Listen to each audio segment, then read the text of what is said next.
Hello, welcome to the Dear Encourager podcast, where real stories meet radical hope, hosted by Vanessa Scott and Keisha Nix. This space is made for anyone navigating the journey of chronic illness and caretakers seeking connection, compassion, and a community that gets it. Each episode, we bring you conversations that uplift, strategies that empower, and encouragement you can carry with you throughout everyday life. Let's grow stronger and healthier together. Hi, everyone. Thank you for joining us tonight. I'm Keisha. And I'm Vanessa. Thank you for joining us once again. Yes, and today we have Dr. Logan Smith with us. And Dr. Smith was born in Louisiana and raised in Texas. And she never imagined her path would lead her from retail into healthcare until her grandfather's cancer diagnosis in 2018. And her life it went full circle.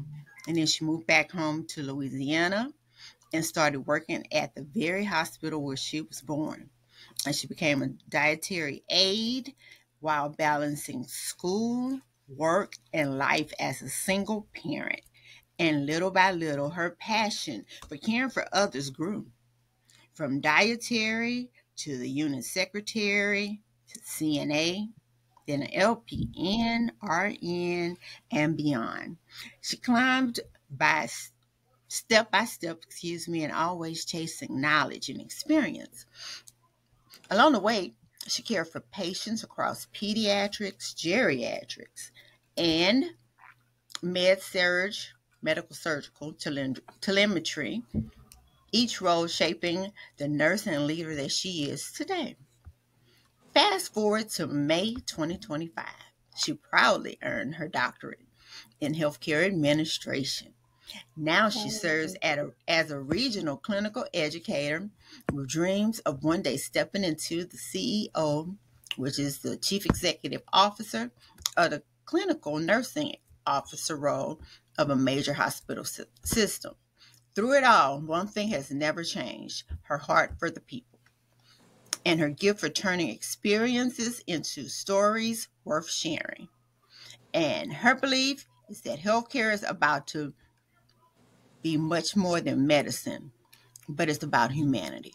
And that is what's truly a work of art.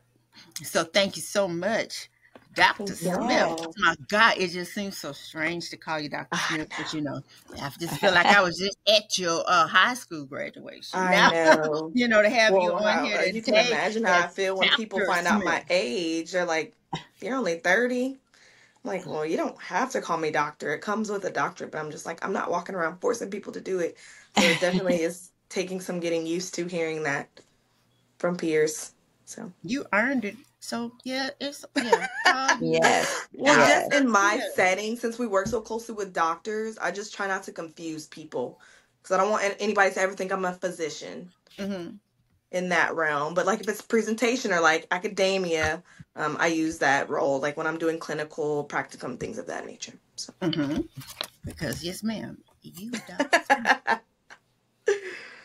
are Dr. Smith. But thank you so much for being on here again. And so after reading your thoughts and everything, and telling us that you are really passionate about patient advocacy, I would just love for us to start there. How did you develop that passion? So for me, I mean, even just in general, going back to retail, simple things not getting done for people. And for us, at the end of the day, that's our livelihood. So if something goes wrong or there's something that's going to interject or delay us having a satisfactory rating or us having, a good bond or a good connection with our community, I always want to step in and kind of see if I can mediate the problem. So it started well before healthcare, just being a voice or being able to speak up for people. And for me, growing up in the church and things of that nature, and just being the free spirit that I am, we sometimes are just so used to the way things are, and it's always been this way, so it doesn't have to change. but I was raised to just, I guess, go against the grain. Um, a lot of people are falling into that mindset where they don't want to speak up and they don't want to say things. And for me, closed mouths don't get fed. If you don't have that in you to just want to do something or spark that change, because I could talk about something all day. You can have an idea, write it down, whatever. If you're not putting things in place to implement it, then I don't think anything's going to happen. So that really just already was something so prevalent in my life before I got into healthcare setting. And then when I got into the healthcare setting, just seeing, I mean, the vast amount of people and populations that aren't cared for and aren't being tended to really just made me want to be that advocate for them. Because yes, I'm on the other side of it, but I'm here with you. I see what you're doing, or I see what you're trying to do. I see where you're trying to go to, what resources you're trying to get to, what additional help. And I have the power to kind of bridge that gap and be there to say, okay, well, you couldn't do this for them, but I know that these are certain guidelines or these are protocols or there are workarounds to be able to get the patient or the client whatever they need. So that's just something I feel strongly about. And I definitely am one of those, like, that's one of the first things I do in my teachings, like advocate, advocate, advocate. Yes, we have a job to do. Yes, the healthcare industry is a business, but at the end of the day, we would be nothing without our clients and without our patients. So keeping them happy and satisfied should definitely be some of the biggest things that we are focused on doing. And it's something, I mean, very simple. Hey, I didn't get my milk and y'all told me I needed my protein with my lunch. Something as simple as that. Hey, go, you forgot the milk, go get that milk. And just building on those little things that at the end of the day will make a big difference in the long run. So to me, it sounds like it's not just your passion, it's a part of you. It's your gift, because you say long before you went into healthcare, this is something that was a part of you. It was instilled in you, and just something that resonates deep within you, and you feel strongly and deeply. And we are lucky to have someone like you that is out here fighting for the rights and advocating for your patients. It's definitely hardwired, and I laugh now because before, when I was younger, I'd be like, man, I can't keep my mouth shut. I'm always getting in trouble. I'm saying all the things that people don't want to say, and it's just always causing problems, right? Right. And I'm so glad yeah, exactly. I'm so glad I never stopped talking and stopped being that voice and stopped speaking up, because it has gotten me so far and it's gotten so many people the things that they need or maybe things they thought they couldn't get. So I'm very grateful, and it's definitely something that's I'm gonna keep going on. And if you ask me, that's the first thing I'm gonna tell you. Speak up, say what you need to say. Everybody might not like it, but oh well, that's just the way the world works. Can't keep everybody happy. That is true. That is true. Because Vanessa and I have been known a few times too. We've known each other 21 years, and we worked together in the Yes. school system in Dallas when I lived there, and yeah, we Yeah. were known for Speaking our being mind is definitely we've a been known gift and a curse. Oh yes, double-edged sword. so so when we started this actual organization, our goal was to make sure that yes, this was a space for people to be able to speak up, about how they feel and what they were going through, because we know that that's not available for a lot of people. So that's And you why we never know who created. you're reaching. I mean, you And never so that's know. why we went virtual, Yes. because we knew a lot of people couldn't get to places Mm-hmm. because either they didn't have rides or they just didn't feel comfortable going somewhere. So we thought we would start here, and then with the caregivers even more so, how can they get away from someone that they were caring for?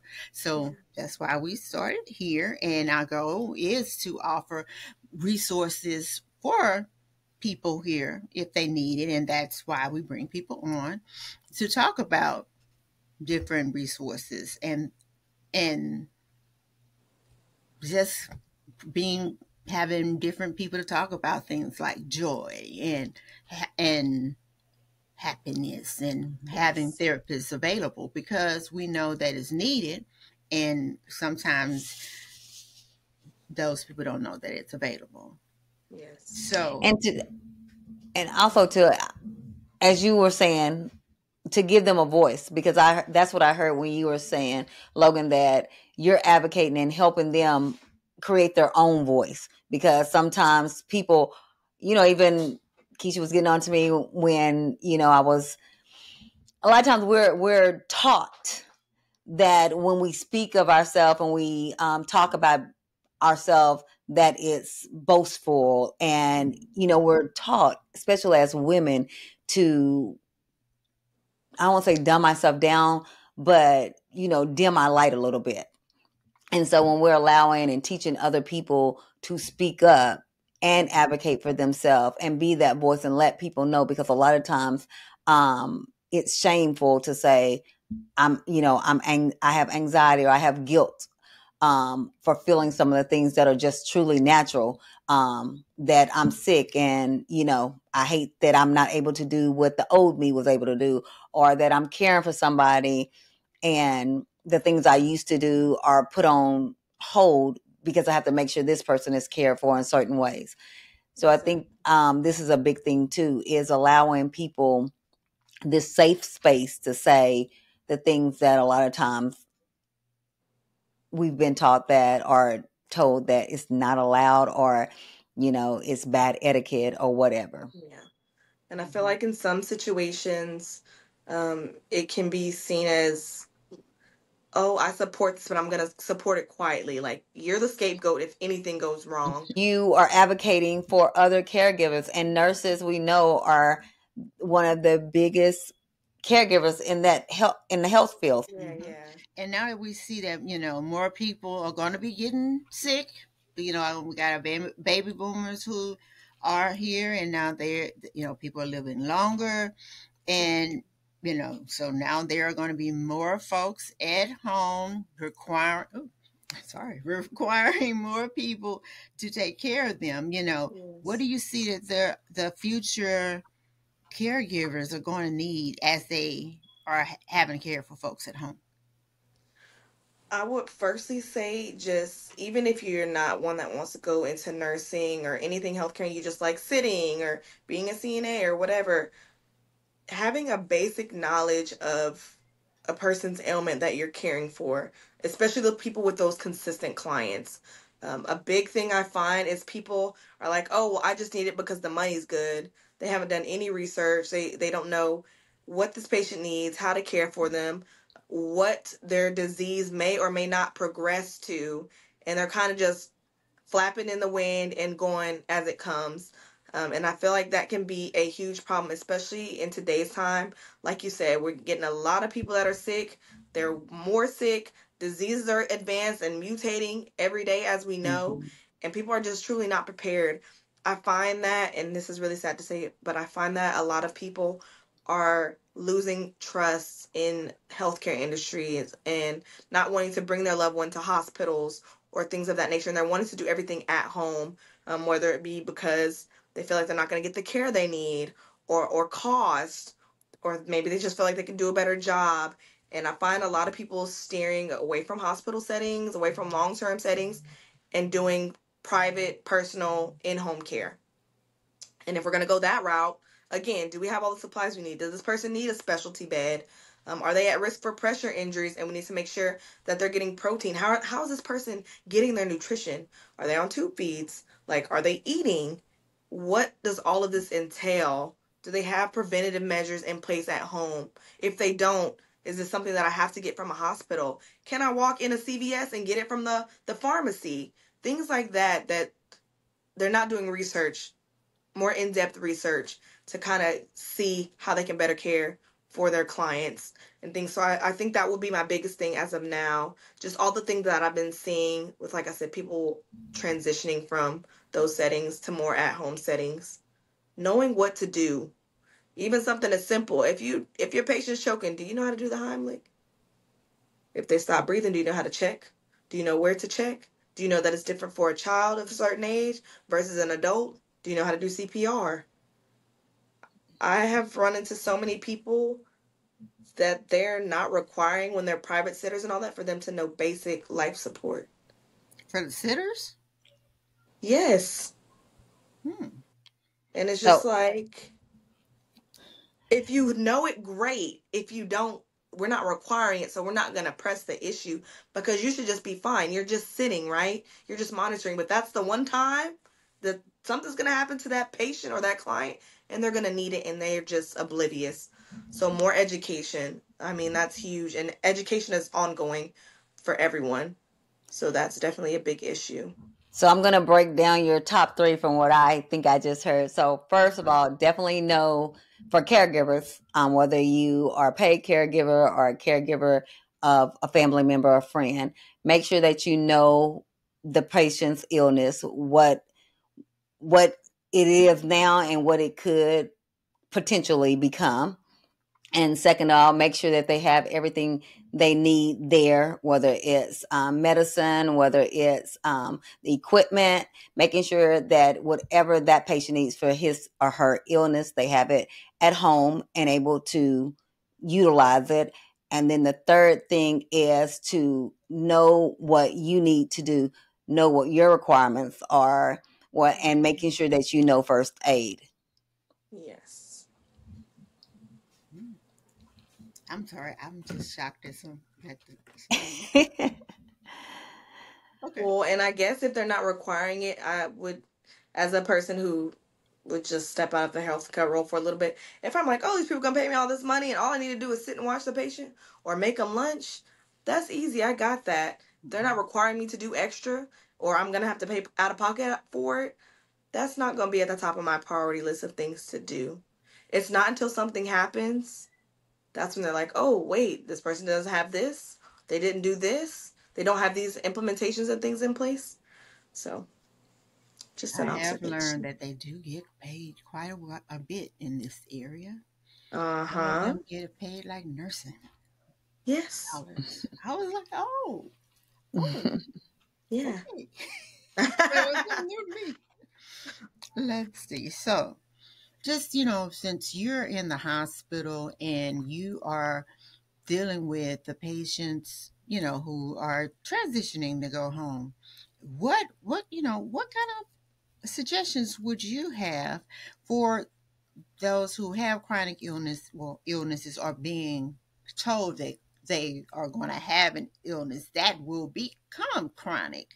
You know, what kind of advice would you talk to them about being they're losing their independence? Now you've been so used to being on your own, and now you're going to have the help of someone.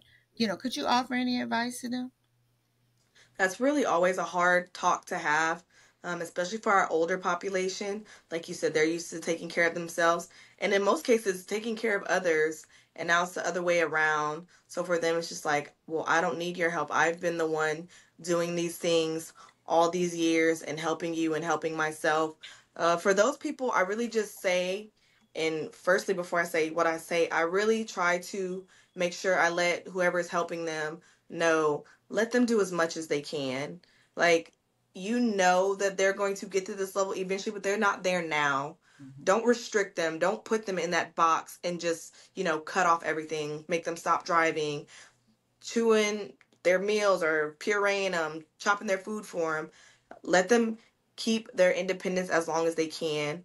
I know they say if you don't use it, you lose it, and that really does reign true. And we find a lot of the times the people that we're letting continue to do those things, even if in the long run they might not have those functional skills, the Mm-hmm. longer we let them do it, the longer that's one extra day or a few extra hours of them being able to do that skill or perform that task. But for those people, I just let them know. I really sit down and have a heart to heart. That's one of those situations I sit down and I'm like, I'm going to hold your hands when I say this. This is where we are now. This is where we're going to be. It's not going to be an easy transition. You are going to feel a ton of things. I can't speak to what those things are because I'm not personally going through that, Mm-hmm. but you are allowed to feel that way. You're allowed to feel however it's going to make you feel. Um, you're allowed to express how it's making you feel. You're allowed to tell people what you need. Maybe it's that you can still do something, but not to the full capacity.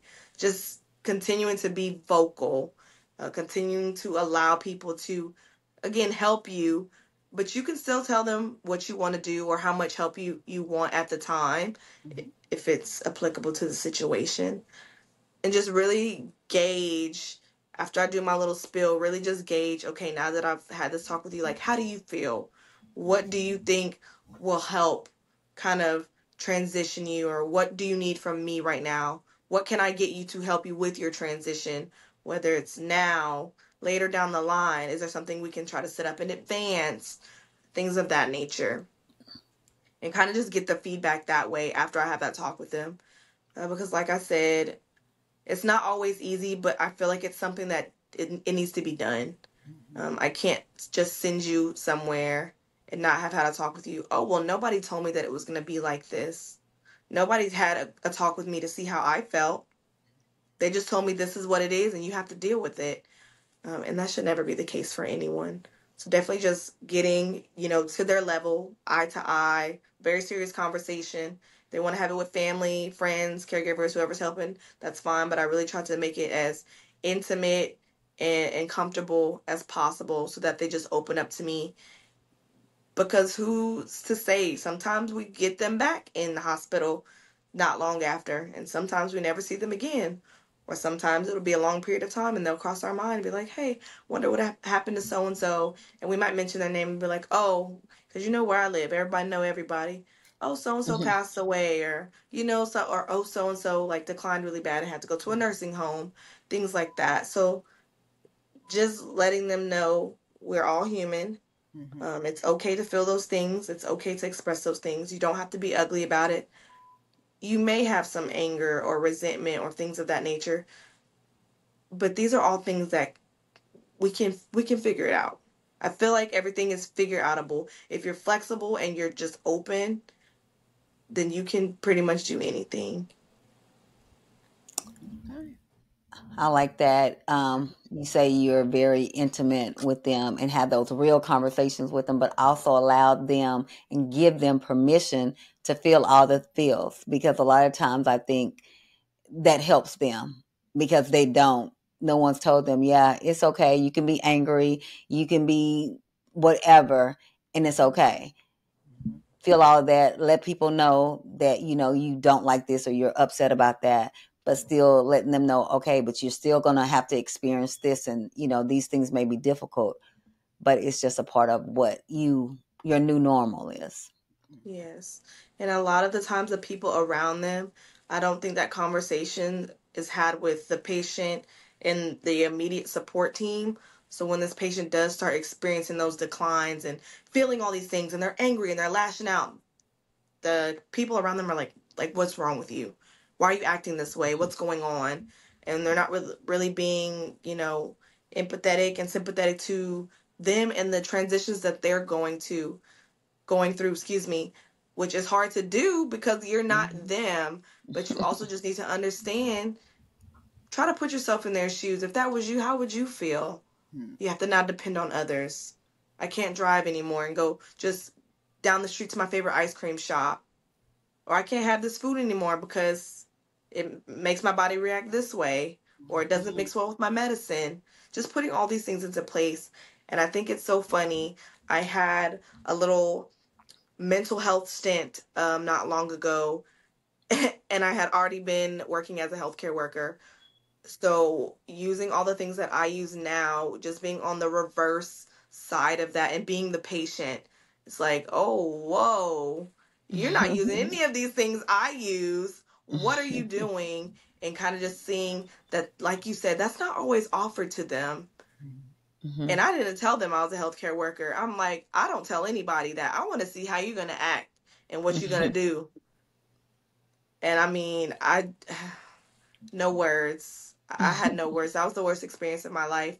And when I got back home and just reprieve and refreshed, I was just like, oh my goodness, so many untapped areas and so many people that are dealing with this all the time, and they have nowhere to go. They have no resource.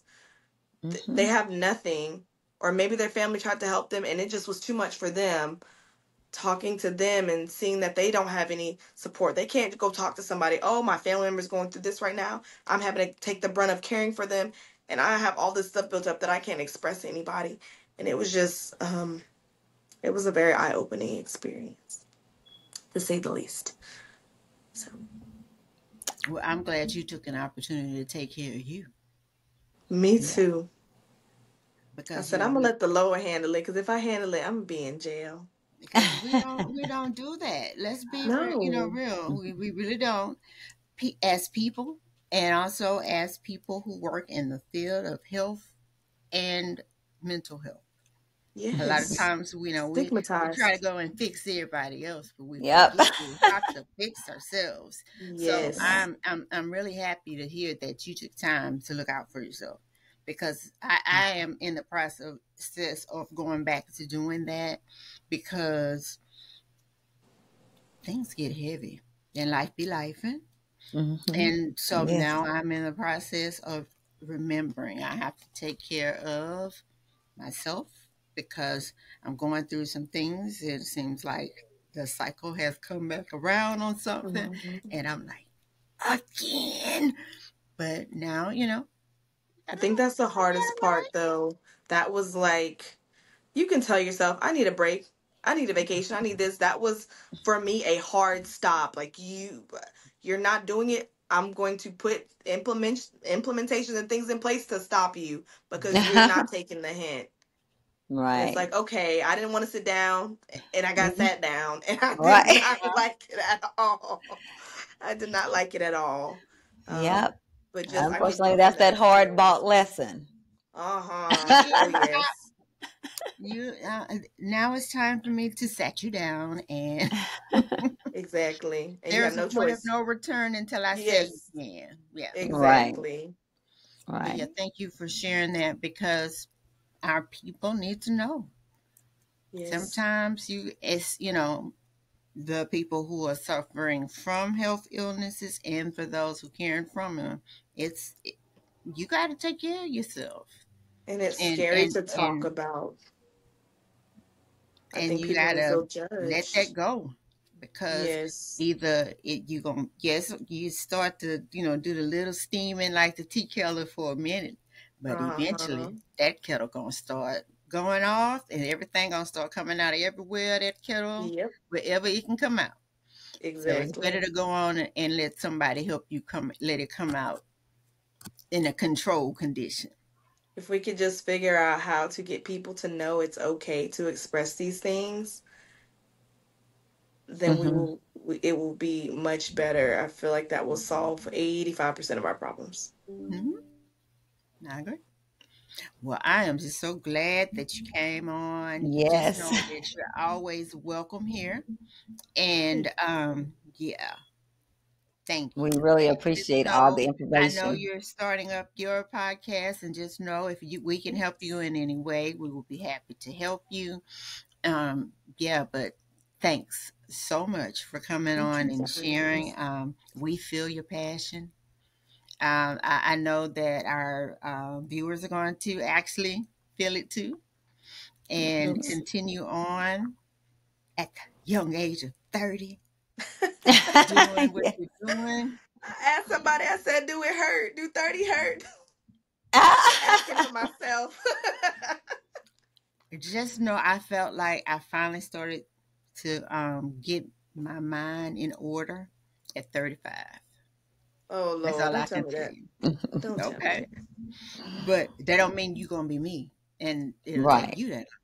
But it's Right. just when I thought my mind started to get together was at 35. And it just depends on your experiences and how life takes you. Everybody is different, but you know Everybody. what? The beauty is you get to experience it and you get to live it And and you look get at to all make the you choice of how you done, live girl. it. Not Well, if you have anybody, any of your viewers, y'all that's watching, my podcast is called That's So RN. It's on Spotify, YouTube, Apple Podcasts. If you don't care about healthcare and just want to listen in, or if you're interested in healthcare and want to hear it from the point of view of a healthcare worker, me, then please tune in. I'm always open to feedback. I just finished season 1, and season 2 drops in 2 weeks. So I'm Awesome. excited. That's the season I was more excited to get into. I feel like season 1 was kind of random topics that were important but not talked about. But season 2, like, that's going to be my baby. That is where I talk about schooling, education, how I got started, different hospital settings or different departments, things that just a plethora of things, schooling, all the things you can do in that realm. So I'm really excited. And I'm also going to be dropping a mini series for minorities in healthcare. So I'm Why Awesome. really wasn't that excited. in Very your good. bio? That wasn't in your bio. You already put that in your She bio. had she kept those little nuggets hidden. Little disclaimer, little sprinkle for the end. Mm. But I'm glad you added it now. And Yeah. everyone, please don't forget, we would love for you to help Dear Encourager as we continue to try to meet the needs of the community and continue to Yes. offer podcasts where you can find us on Facebook, you can find us on Instagram, you can find us on Spotify, YouTube. Y'all more YouTube. technological savvy than me. Y'all got Instagram. I need to get with y'all when we done. I need to get with y'all when we done with this episode. And feel free to go to our website and just donate. Also, Yes. if your company does company matching, feel free, to add us to your company matching and use us as a way to donate that way. We could use all types of forms of donations, sponsorships. Yeah, you can Yeah. be a monthly donor. We're here for you, and we hope you'll be here for us to keep us going on, to help the community. So, Vanessa, you got Yeah. anything else? And no, just to let them know we're 501c, so you do get that tax write-off for Yep. donating. And yeah, Can't please forget that. help us out. Yes. So thank you Thank so you. much for watching. And Thank Y'all again, have a you. good Dr. night. Smith, thank you so much for being here. Have a good Bye-bye. night. Bye-bye. Bye. Thank you, guys. Thanks again for tuning in to Dear Encourager. We hope today's episode brought you comfort, strength, and a reminder that you're not alone. Your support helps us grow this space of hope and healing, one listener at a time.